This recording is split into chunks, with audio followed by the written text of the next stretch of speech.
Friends, good evening. स्वागत है आप सभी का हमारे इस लाइव वीडियो सेशन में। Chapter 1 history NCERT the rise of nationalism के इंपॉर्टेंट टॉपिक्स को हम लोग डिस्कस कर रहे हैं। एग्जाम के लिए आपके बहुत ज्यादा इंपॉर्टेंट होंगे ये, और ये सारे टॉपिक्स को आप रिवाइज करेंगे। और आज के इस वीडियो में हम लोग history chapter 1 nationalism in India के नेक्स्ट टॉपिक को कवर करेंगे। इससे पहले वाले वीडियो में हम लोगों ने कवर किया था। नेक्स्ट टॉपिक जो हमारा है वो है Napoleonic code, civil code 1804। Very very important, Napoleonic code, civil code 1804। Napoleonic code और सिविल कोड, नेपोलियनिक कोड को ही सिविल कोड कहा जाता है। नाउ स्टार्ट करते हैं। नेपोलियनिक कोड क्या था? नेपोलियनिक कोड के बारे में हम लोग पढ़ेंगे, जानेंगे, समझेंगे। इंपॉर्टेंट टॉपिक है। नेपोलियनिक कोड ने इक्वलिटी स्टैब्लिश किया था before the law and abolished all privileges based on birth.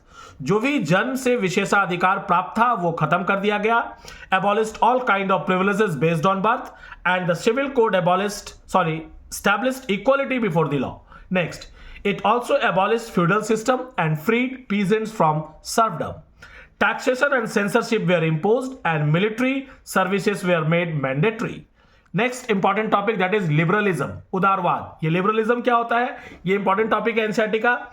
Liberalism in Europe during the mid 18th century, 18वीं शताब्दी के मध्य में यूरोप डिवाइड हो चुका था सेवरल स्मॉल किंगडम्स में और प्रिंसिपलिटीज में, and the concept of nation state did not exist at all. और उस वक्त राष्ट्र और राज्य का कंसेप्ट नहीं आया था, नेशन स्टेट का कंसेप्ट उस वक्त नहीं स्टैब्लिश हुआ था। People from diverse ethnic group, ethnic का मतलब होता है social division based on shared culture. तो different diverse group lived in eastern and central Europe, and the prominent empires in Europe were the autocratic Ottoman Empire that ruled over Eastern and Central Europe, and Greece, and the Habsburg Empire that ruled over Austria-Hungary. Now, next topic, that is rise of conservatism and revolutionaries. What do you mean by conservatism and revolutionaries?